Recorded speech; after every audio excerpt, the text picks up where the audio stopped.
Alrighty, finally we come to the real example of the TensorFlow. I'm gonna redo the linear regression, and this is pretty much like how people will really do the TensorFlow with Python. And again, we're gonna redo the linear regression. So in this example, we're using one of the online data. It's called the auto MPG, miles per gallon. Example, this is a classic data set that builds a model to predict the fuel efficiency of late 1970s and early 1980s automobiles. To do this, we're going to provide the model with the description of many automobiles from at that time. So in this example, we're using TensorFlow Keras. Keras is built on top of TensorFlow, so it's even more advanced than TensorFlow. So if you haven't installed the Seaborn, you're going to run this example pip install -q Seaborn. So that will actually allow you to make it easier to download the data. So to do the plotting as well. So first of all, we import a bunch of packages, and we also import a bunch of TensorFlow packages, and then we're going to first get the data. To get the data, we are using one of you can directly download from that link. In my case, I already downloaded my data, so I directly use it as my URL. And the column names will have MPG, cylinders, displacement, and all of those values. So we actually read it from the CVS file. All the NA values will be question mark. The comments will be /t. And the separator is actually space, and the skip initial space is true. So we get the raw data set. The raw data set is copied as data set. Data set, we just do the tail. You can do the head as well. So it's going to look like this. And so we're going to clean the data. So to clean it, the easiest way is simply just check if we have any NA. So we can find how many NA we have. If it is NA, then we calculate the summation. You will notice most of them are 0. However, the horsepower has 6 of NA. That means six number are not the right number, so we have to drop it. So in the new data set, we can simply just use dataset.drop_NA. So this one will give us the clean data. So this is a cleaning of the data.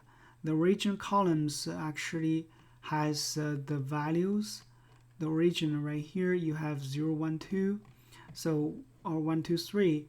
We can change the origin as actually the country. You can do that way, but for our particular example, we don't have to do this. But here is kind of like show you that you can change the origin as map to like 3 countries: USA and Japan, and those are the values.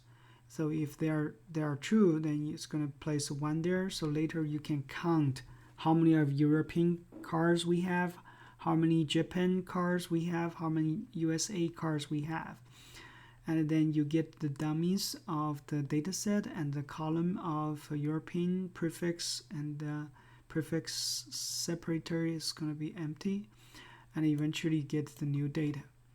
So that's basically merge all those dataset with the new columns. So now we're going to prepare our training data and test data. So you can get the samples and get the training data, and then we're going to drop from the original data, drop the rest, and then keep the fractional data as the test data. So now if you want, you can actually get the inspected data. So we're going to find how the data actually correlated each other. To do that, we can use the Seaborn. Seaborn is good at doing this kind of thing. We can actually do the pair plotting. So we have all those parameters: mpg, cylinder displacement, weight, and the horsepower. And we can do the diagonal is KDE. So we are basically is cross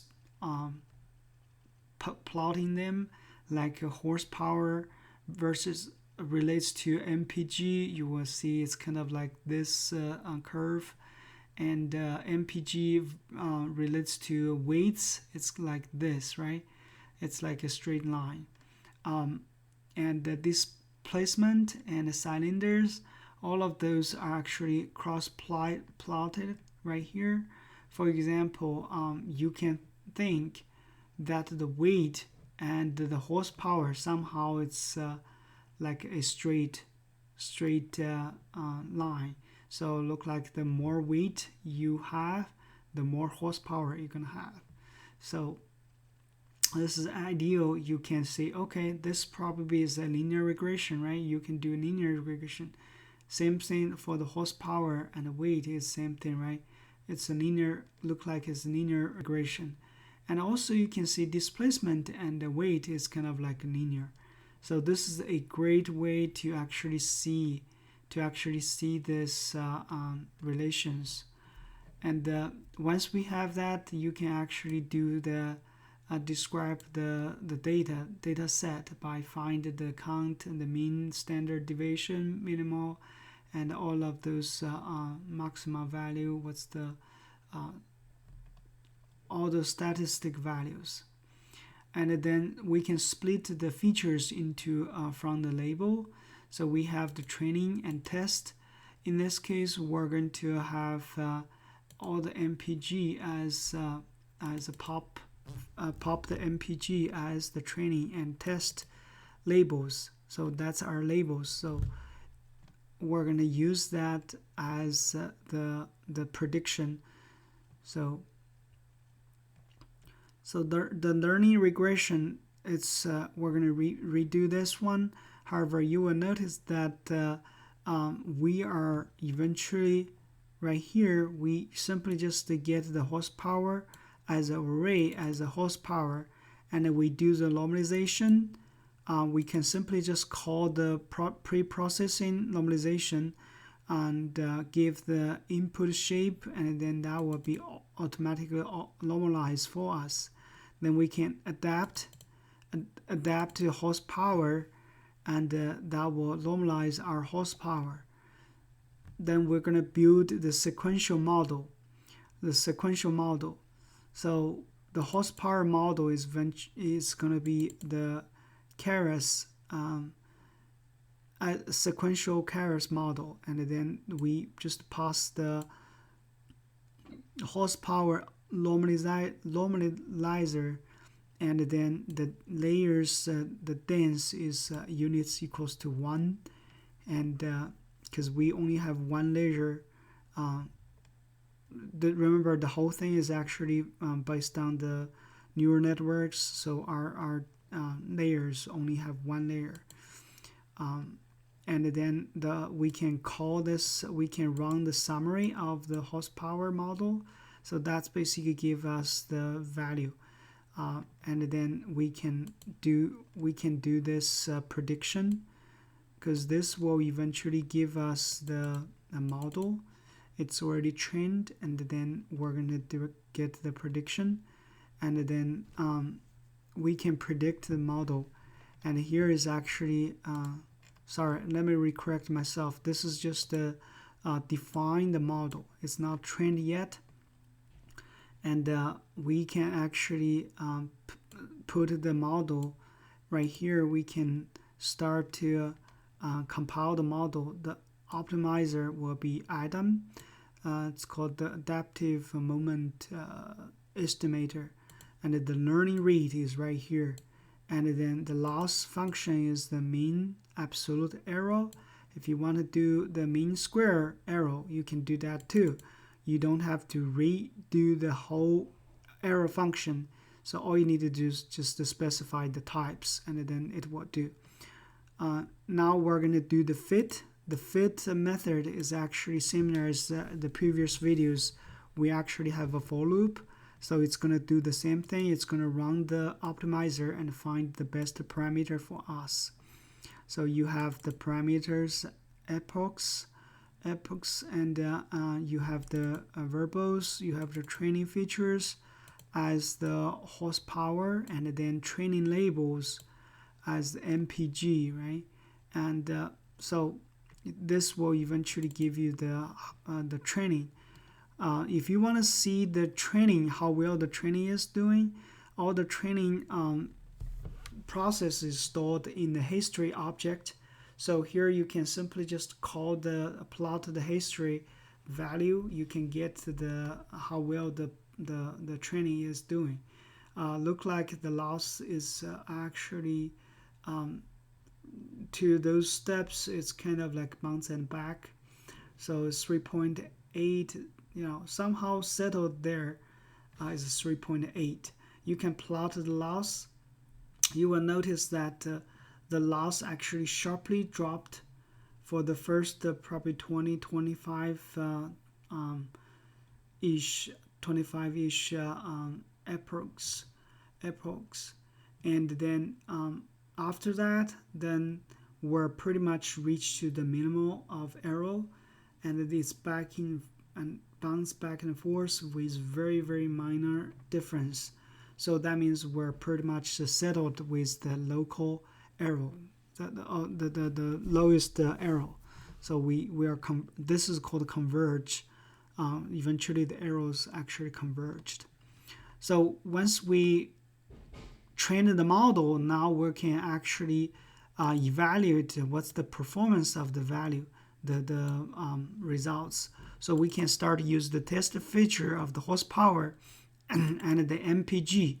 So we are using this two, and then we test it. The results will be stored into test the results horsepower model. Once we have this, then we can actually show the results. We can actually plot it. We can plot the horsepower, and so we can print the labels.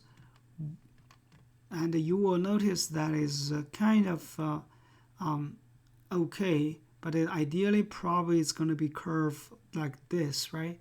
Is even better fit with the data. But the purpose of this is practice how to do regression, linear regression, redo the linear regression with the real TensorFlow process. You will notice that many of the places we don't have to do those ones, like in the training part. In the training part, all I need to do is just specify those values, and when I define the model, I just simply specify those what is going to be my optimizer, what is going to be my loss, and then I don't have to write the loop, the for loop to do all those optimization. I can simply just use fit, so it will do those work for me. So again, this is a relative full process of the data processing, and how do you actually use the TensorFlow to do some prediction. I hope you can understand and practice this. That's all.